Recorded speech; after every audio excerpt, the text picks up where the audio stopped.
Fed could ease off of full hawk a little earlier than what we think?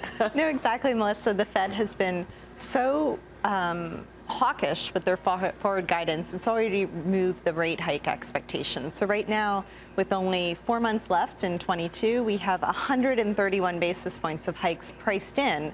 So said another way, the Fed has to hike 131 basis points just to meet expectations. Is the Fed going to do a pivot like the BOE did? And I just don't anticipate that happening, Nicole. If I look back at historically how the Fed has acted, when they've raised rates and they've held them at peak levels, historically they've held them at peak levels for about 8 months or so. Reactions continue to trail the Bank of England's move to pivot from constrictive policies aimed at bringing inflation down to now stimulating the economy towards higher liquidity. This move was necessary to save the pension funds of England, because the bonds they held lost about half their value in just a few days. This historic intervention would last about 2 weeks, in which the BOE would purchase as many long-dated bonds as possible to save the UK bonds. Peter Schiff, who has always shown his support for constrictive monetary policies, expresses fears of what is to come if the US Fed should go the path of the Bank of England. Despite the UK's inflation being worse than the United States, the UK seems to be taking less drastic steps to check rising prices. Instead, its apex bank is rolling out policies that are catalysts to inflation. In July, the UK's inflation rate broke the two-digit glass ceiling at 10.1%, up from its previous month's 9.4%. This is the highest it's been since February 1982. While the US recently raised rates by 75 basis points, the UK only raised rates by 50 basis points, taking its rates up to 1.75. This is the highest rates hike the UK has seen since 1995. The Bank of England folded. They pivoted. They decided to launch a new QE program. Remember, yesterday they were committed to quantitative tightening. Now they said they will buy whatever it takes. They have now committed to another QE infinity in order to prop up the bond market. They now have to print British pounds to buy these gilts. And so instead of fighting inflation, which yesterday was public enemy number one, it had to be brought down at any cost. Now, all of a sudden, when you see the cost, well, forget about that. We're now going to create inflation, because that is what the Bank of England is doing. They are now creating inflation. Now, they went out of their way to try to hide behind what just happened by saying, well, this is not a monetary policy decision, meaning we didn't decide to do it because we wanted to. We had to avoid a crisis. But of course, it is a monetary policy decision, because that's the only policy they make is monetary policy. Deciding to launch QE is monetary policy. I don't care what you want to pretend. That's what it is. Now, the Bank of England also said that the reason they're doing it is that they just want to maintain an orderly market. Well, you can't fight inflation and maintain an orderly market, because the markets have been propped up by inflation.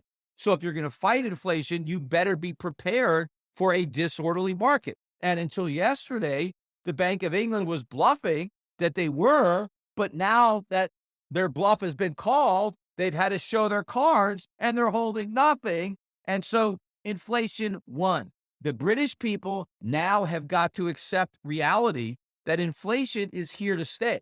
Not just regular inflation, but extremely high inflation. It's not going to go away. The Bank of England has already made that choice. The question is, what about the other central banks? In particular, what about the Federal Reserve? Is the Federal Reserve, when confronted with the same situation, will they make a different choice than the Bank of England? Mr. Schiff believes that the recent easing of UK's central bank is an admittance of defeat. The bank had earlier predicted inflation to reach 13.3% in October, and its move to print about £70 billion to purchase gilts is certainly going to accelerate inflation. On the other side of the pond, many economists are of the opinion that the US has put its worst inflation behind, and the rates would only go down from here. This is against the backdrop of year-on-year rates going down from 8.7 to 8.5 in the most recent CPI release. Does the Federal Reserve have more integrity? Are these guys willing to allow a financial crisis? Because the same thing is going to happen here. We've got all sorts of leverage in our markets. We've got a bigger debt bubble than the British. It's just that the day of reckoning for us is not going to come as early as it did for them, because the dollar is going up. It's not going down like the British pound. It's going up because America is benefiting from everybody else's problems. Even though America has bigger problems than everybody else, we're still benefiting from all the problems because the dollar is the reserve currency and the dollar is thought of as a safe haven. So when you're having problems in the UK, you buy dollars. The fact that the US has even bigger problems than you, well, that doesn't matter. The trade is there's a problem in the UK, buy dollars. There's a problem in the Eurozone, buy dollars. There's a problem in Japan, buy dollars. Yes, there's a problem all over the world. The biggest problem is in America, but nobody bothers to figure that out. Unlike the UK, the US is basking in the strengthening dollar. The dollar is not relenting on its upward trajectory. The euro, which has the strongest weighing on the dollar at 57%, has been pushing the value of the dollar up due to the high inflation in Europe. The yen, with its 14% weight, and the British pound sterling at 12% of the FX market are also boosters to the dollar, as their economies groan under even higher inflation. The DXY index pits the dollar against other currencies in such a way that the strength of the dollar can be quickly determined without having to look at the individual components. The DXY reached a low of 71.00 in 2008 due to the global financial crisis, which was caused by the US. In 2020, the dollar started a major rebound because it became a safe haven currency. This took the DXY to 103.80 in March of that year. The DXY chart currently hovers at a high 110 range and is likely to go even higher as inflation is expected to dip in the US, but possibly rise in other economies.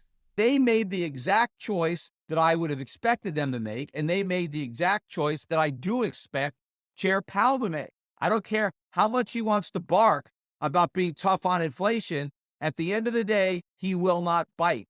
The Fed is a paper tiger, and it will fold just as quickly as the Bank of England when they're confronted with an actual crisis. Sure, as long as stocks are still relatively high, as long as unemployment is still low, as long as housing hasn't imploded, as long as we haven't had a major economic event, a financial crisis, maybe a big increase in unemployment, as long as the Fed can pretend everything is okay, then it can pretend it's willing to accept minimal pain in order to deal with inflation.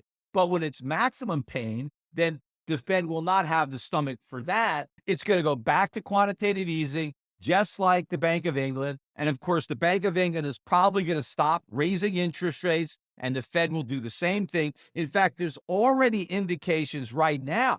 With the buffer of a strong dollar and gains in getting inflation under control, the Fed may indeed be tempted to reverse its monetary policies and cut interest rates. This move will be to save a constricting economy, get the assets market active once again, and put unemployment under check. Whichever way, there is much to lose and much to gain, either way the Fed chooses to go. Please take a minute to subscribe to this channel, like this video, and let's have your comments below. Thanks for watching.